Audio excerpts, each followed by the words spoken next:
Today, André and I are taking a boat tour into the Kenai Fjords. We'll be heading all the way into the furthest point a boat can reach, the northwestern fjord.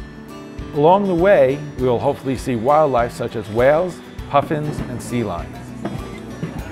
I've experienced this tour once before in perfect weather, but today, it looks like we're in for something else. She brought that one for you, Kenny. That just for me? Yeah. Oh, okay. Can I put my...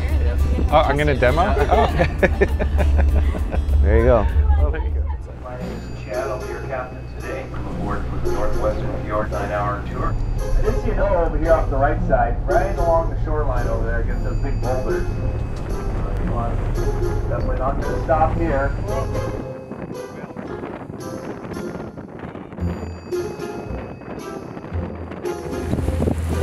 Well, what's the thing?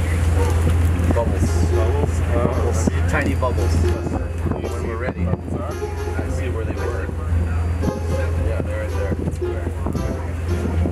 Get the tail. Oh, this guy's tail shy. He's tail shy. What the hell is He this? doesn't show a lot of tail. Normally what they'll do is when they dive down, the tails will come up and then go down back out into the water. D-barge. Watch for the tail. Oh, this guy doesn't like to show tail too much. Now would be a good time to store your cup. Basically, we're leaving the protection of the bay now. Right, we're going out into the open ocean, and I think he was saying something like 5 or 6 foot waves. According to him, the rain isn't bad, and it might be a little. Just make sure, hold on to your coffee cup. I think was the. You might want to put your coffee cups away. Yeah. At least it's a nice roll. Yeah, at least it's a nice roll. It's not. It's not like capping yet. No. Yet. No. It's just the rain. So.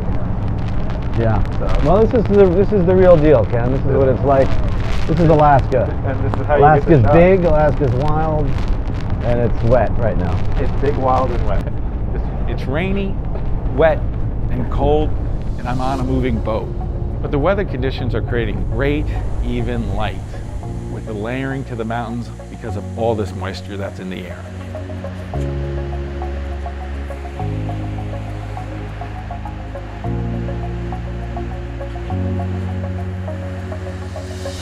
When we were going before across the bay by Pete's Pass, and I got some really great puffin in flight photographs.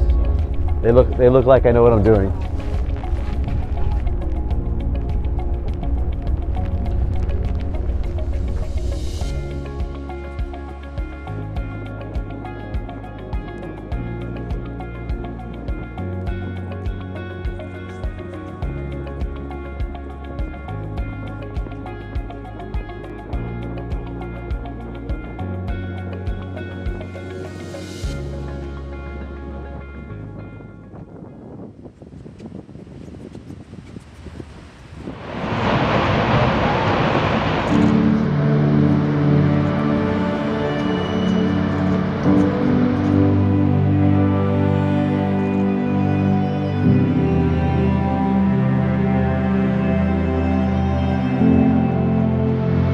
I love those sounds too. It's big, like, crunching. Some people might be disappointed by this light, but it's actually really beautiful. And this light, the saturation, it's just amazing.